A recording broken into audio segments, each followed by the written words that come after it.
बिस्मिल्लाहिर्रहमानिर्रहीम। अस्सलाम वालेकुम। रूहानी दुनिया चैनल को देखने वाले मुअज़्ज़ज़ ख़वातीन व हज़रात, उम्मीद है आप सब लोग खैरियत से होंगे और ईमान की बेहतरीन हालत में होंगे। आज की वीडियो में मुनकिर और नकीर दो ख़तरनाक फ़रिश्तों के बारे में बयान करूंगी कि हमारे मरने के बाद कब्र में ये दो फ़रिश्ते क्यों आते हैं और हमारे साथ ये क्या करते हैं।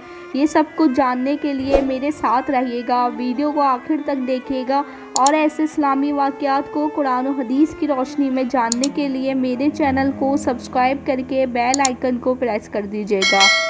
मौत एक ऐसी हकीकत है जिससे हर इंसान को गुज़रना है और मौत का जायका हर इंसान को चखना है और मरने के बाद हर इंसान को कब्र में जाना है। कब्र आखिरत की मंजिल में से सबसे पहली मंजिल है। अगर किसी शख्स ने इस मंजिल में कामयाबी हासिल की तो आगे का मामला इसके लिए आसान होगा और अगर कोई शख्स कब्र की मंजिलों में नाकाम हुआ तो आगे का मामला इससे कहीं ज़्यादा सख्त होगा।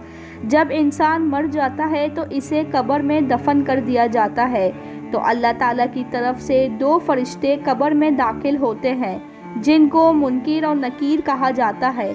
ये दो फरिश्ते कौन हैं? हदीस पाक में आता है, हज़रत उमर रज़ी अल्लाह ताला अन्हा बयान फरमाते हैं कि रसूल अल्लाह सल्लल्लाहु अलैहि वसल्लम ने मुझसे फरमाया, ए उमर, तुम्हारा क्या हाल होगा जब तुम 4 हाथ लंबी और 2 हाथ चौड़ी यानी कब्र में होंगे और मुनकिर नकीर को देखोगे। तो मैंने अर्ज़ किया, या रसूल अल्लाह, मुनकिर और नकीर कौन है? रसूल अल्लाह सल्लल्लाहु अलैहि वसल्लम ने फरमाया, कब्र में इम्तिहान लेने वाले दो फरिश्ते मुनकिर और नकीर है।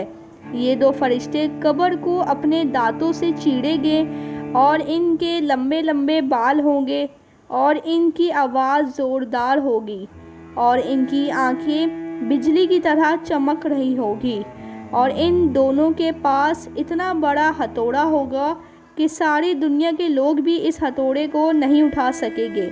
फिर नबी करीम सल्लल्लाहु अलैहि वसल्लम ने फरमाया कि ये दोनों फरिश्ते तुम्हारा इम्तिहान लेंगे।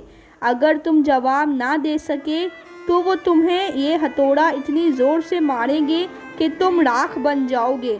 हज़रत उमर रज़ी अल्लाह ताला अन्हा ने फरमाया, या रसूल अल्लाह, क्या मैं उस वक्त होश व हवास में होऊंगा? तो नबी करीम सल्लल्लाहु अलैहि वसल्लम ने फरमाया, हाँ, तुम उस वक्त होश में होगे। फिर हज़रत उमर रज़ी अल्लाह ताला ने फरमाया, फिर मैं इन दोनों फरिश्तों से निमट लूँगा और कामयाब हो जाऊँगा। अल्लाह ताला से दुआ है कि अल्लाह कब्र की मंजिलों को आसान फरमाए और हमारा ख़ात्मा ईमान पर करे, क्योंकि कब्र आखिरत की मंजिलों में से पहली मंजिल है। जो शख्स इस मंजिल में कामयाब हो गया, इसकी आगे की मंजिल भी कामयाब हो जाएगी। सुभान अल्लाह। मेरी वीडियो आपको आज की देखना और सुनना अच्छा लगा हो तो वीडियो को लाइक करके शेयर कर दीजिएगा और ऐसे इस्लामी वाक़यात को कुरान और हदीस की रोशनी में जानने के लिए मेरे चैनल को सब्सक्राइब करके बेल आइकन को प्रेस कर दीजिएगा। मुझे दीजिए इजाज़त, मिलती हूँ आपसे अगली वीडियो में। अपना बहुत ख्याल रखिएगा, दुआओं में याद रखिएगा। अल्लाह हाफ़िज़।